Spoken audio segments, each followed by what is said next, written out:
Section 1. You will hear a student talking to a housing officer about living with a homestay family. First, you have some time to look at questions 1 to 6.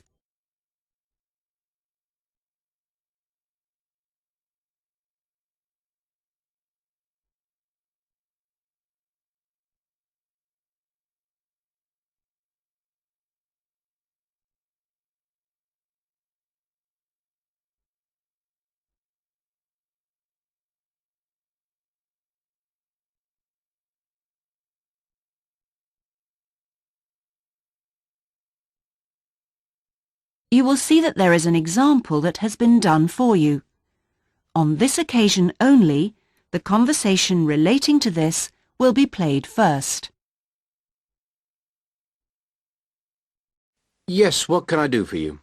My friend is in homestay, and she really enjoys it, so I'd like to join a family as well.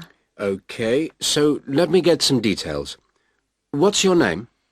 My name is Keiko Yuchini. Could you spell your family name for me? It's Yuchini. That's Yuichini.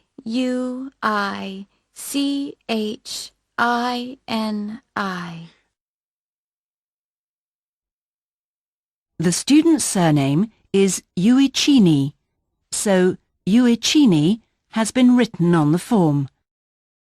Now we shall begin. You should answer the questions as you listen, because you will not hear the recording a second time. Listen carefully and answer questions 1 to 6.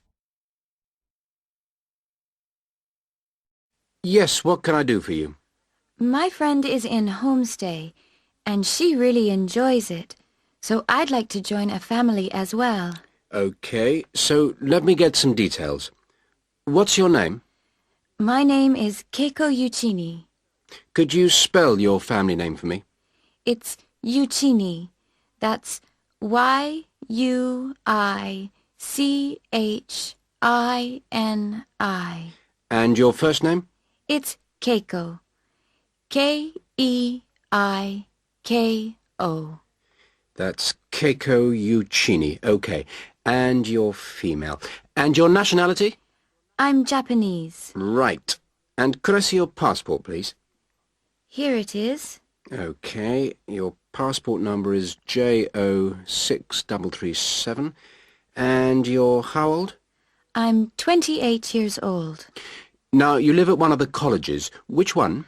Willow College, room 21C. Right, 21C Willow College.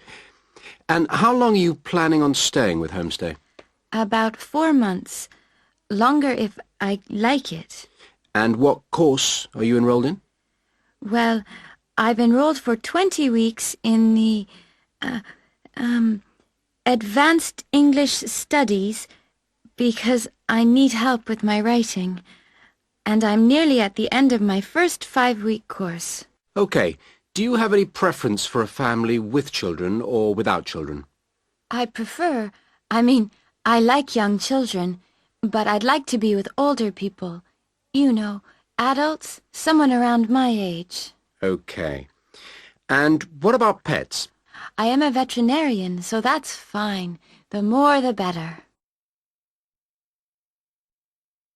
Before you hear the rest of the conversation, you have some time to look at questions 7 to 10.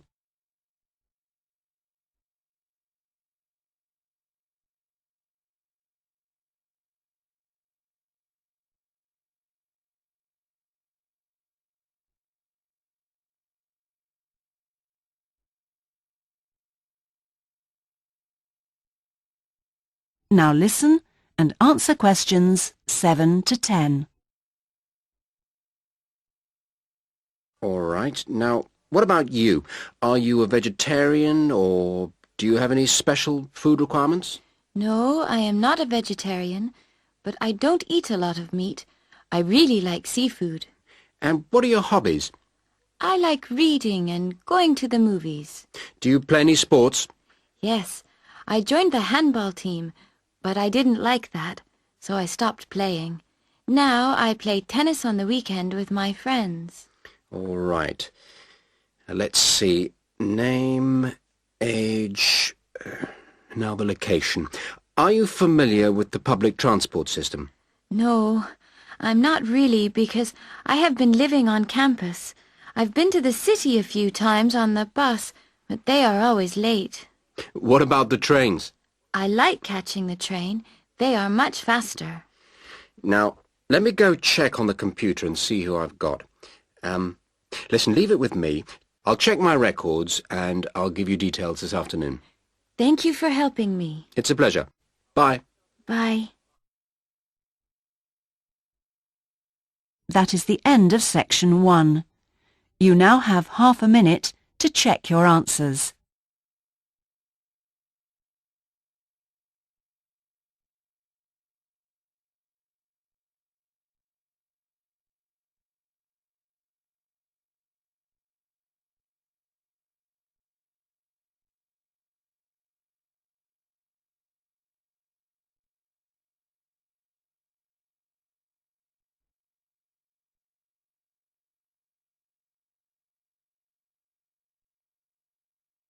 Now turn to section 2.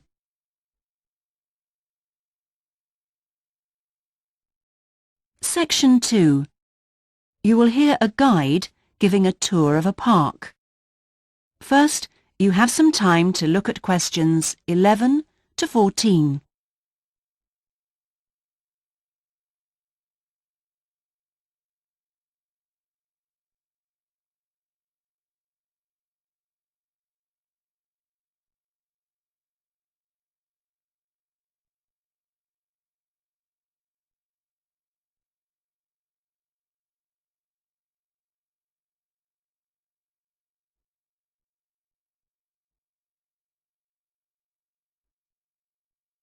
Now listen carefully and answer questions 11 to 14. Welcome to all of you. Can everybody see and hear me? Good. I'm Sally, your guide for this tour of the Bicentennial Park. I hope that you're all wearing your most comfortable shoes and that you can keep up the pace. So, let's get underway on our tour around this wonderful park. I'll start today with some general background information. There used to be a lot of factories in this area until the 1960s. Creating the park required the demolition of lots of derelict buildings on the site, so most of the exciting park space all around you was originally warehouses and storehouses. The idea of building a public park here was first discussed when a property developer proposed a high-rise housing development, but the local community wasn't happy. If the land was to be cleaned up, they wanted to use the site for recreation. Residents wanted open space for outdoor activities rather than housing or even an indoor sports complex. Now, to the Bicentennial Park itself. It has two areas, a nature reserve and a formal park with man-made features and gardens. The tall blue and white building in front of us is called the Tower and is the centre point for the formal gardens. It stands 12 metres high, so follow me up the stairs to where we can take advantage of the fantastic views. Before you hear the rest of the tour, you have some time to look at questions 15 to 20.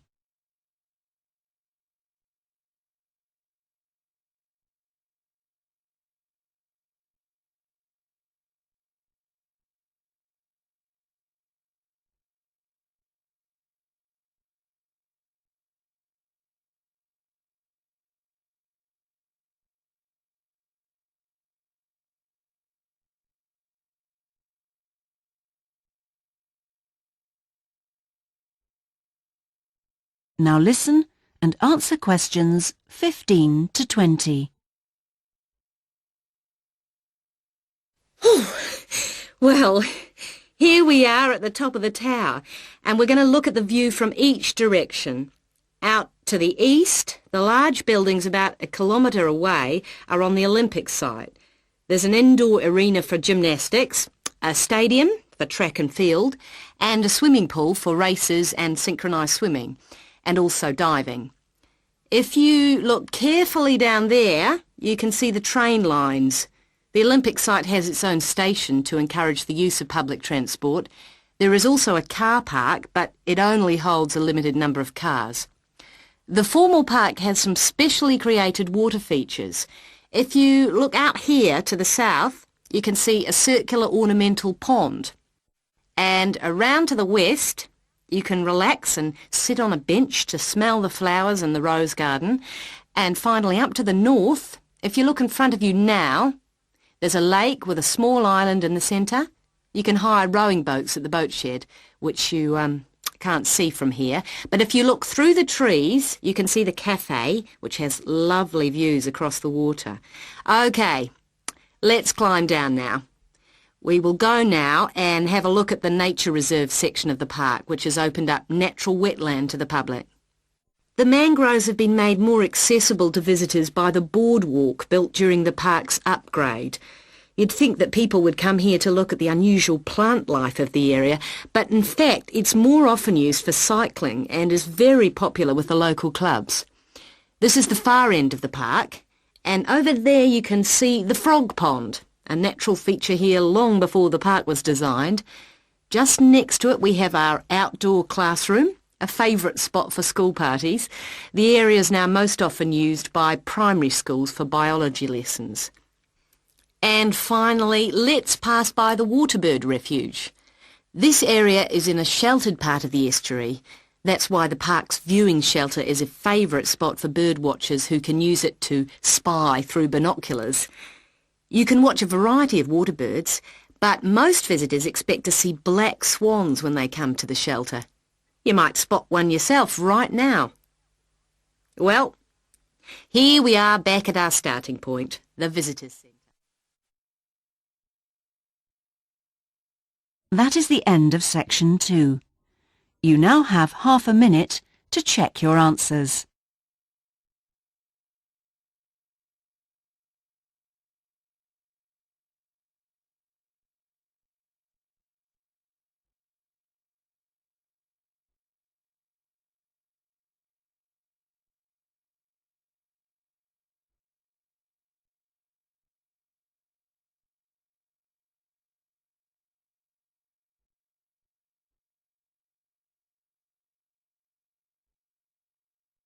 Now turn to section 3.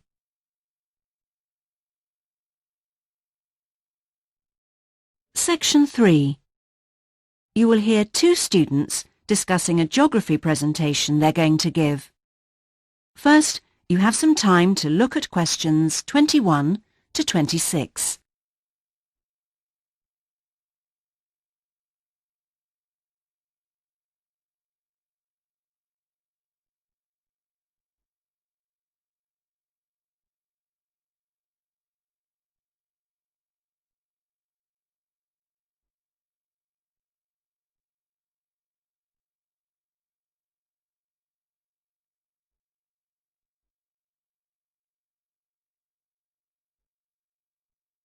Now listen carefully and answer questions 21 to 26.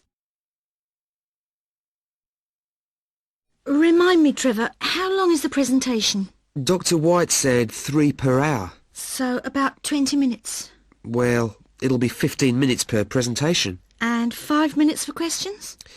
And is this one going to be assessed? No, not this time round, because it's the first one, you know. Oh, good news.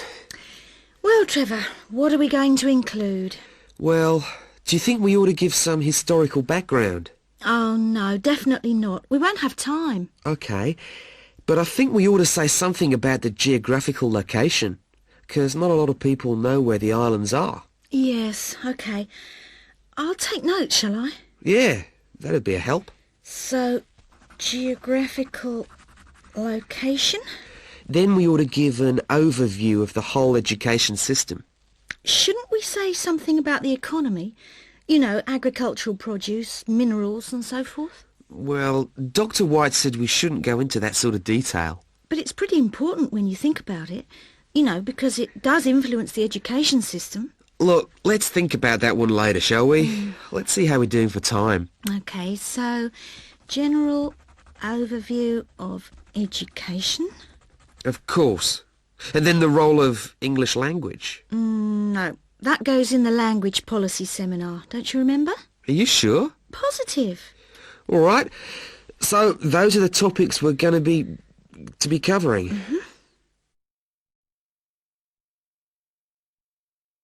Before you hear the rest of the discussion, you have some time to look at questions 27 to 30.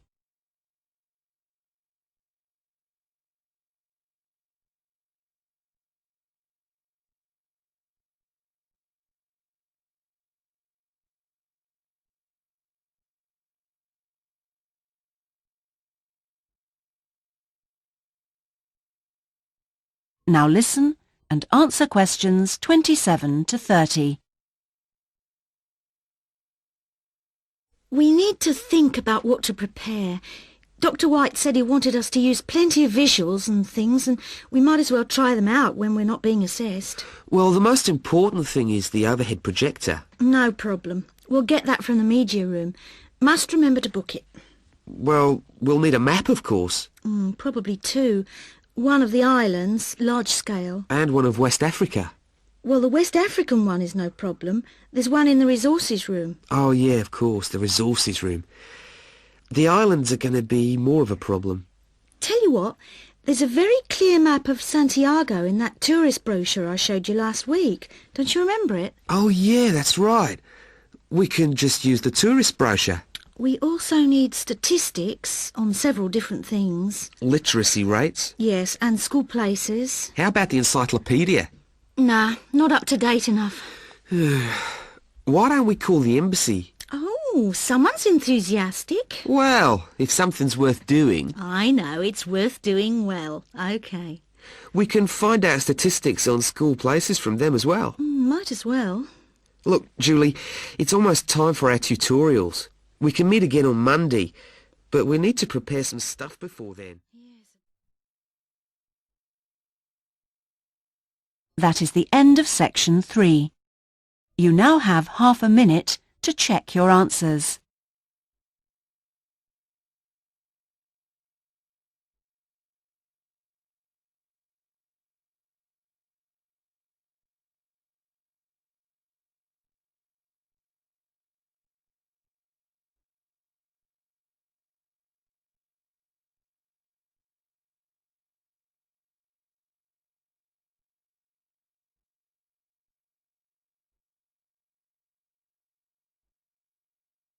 Now turn to section 4.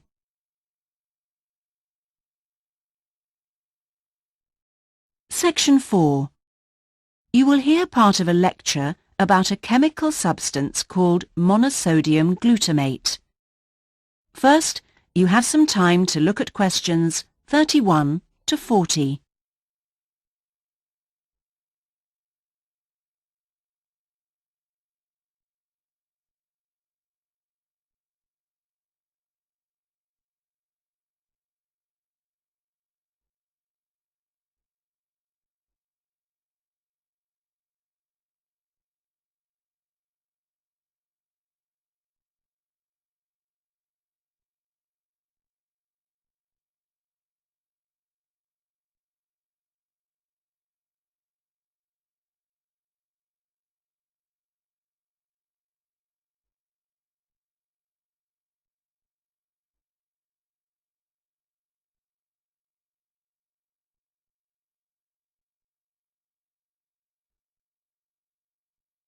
Now listen carefully and answer questions 31 to 40.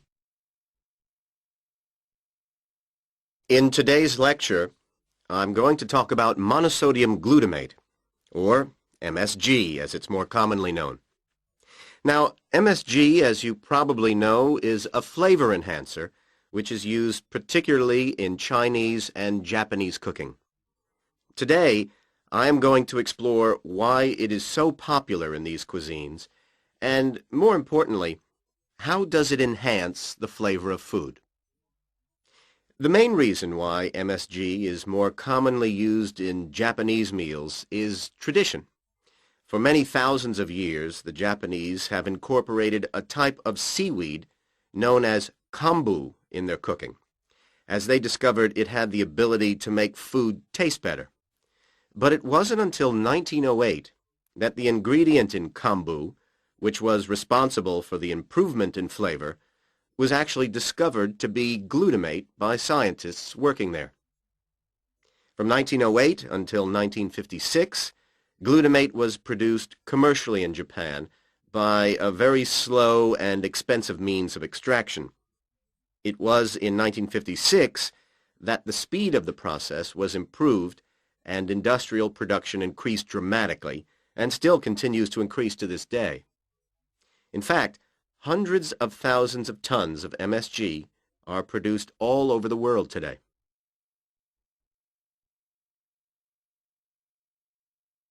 So what exactly is MSG? Well, monosodium glutamate contains 78.2% glutamate, 12.2% sodium, and 9.6% water. Glutamate is an amino acid that can be found naturally in all protein-containing foods. So this includes food such as meat and cheese. It is widely known that Chinese and Japanese food contains MSG, but many people don't seem to be aware that it is also used in foods in other parts of the world. For example, it is found in commercially made Italian pizzas, in American fast food, and in Britain, MSG is used in things like potato crisps. So, how exactly does MSG work?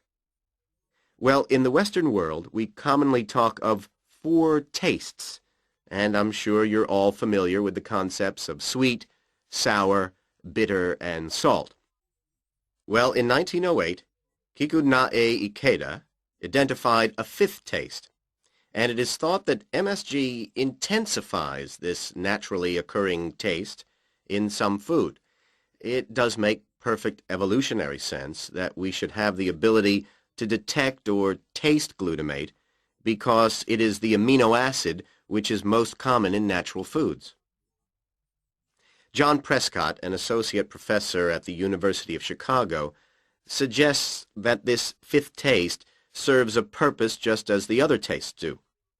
He suggests that it signals to us the presence of protein in food, in the same way that sweetness indicates that a food contains energy-giving carbohydrates. Bitterness, he says, alerts us to toxins in the food, while sourness warns us of spoilage, and saltiness signals the presence of minerals. So, what else do we know about this 5th taste? That is the end of section 4. You now have half a minute to check your answers.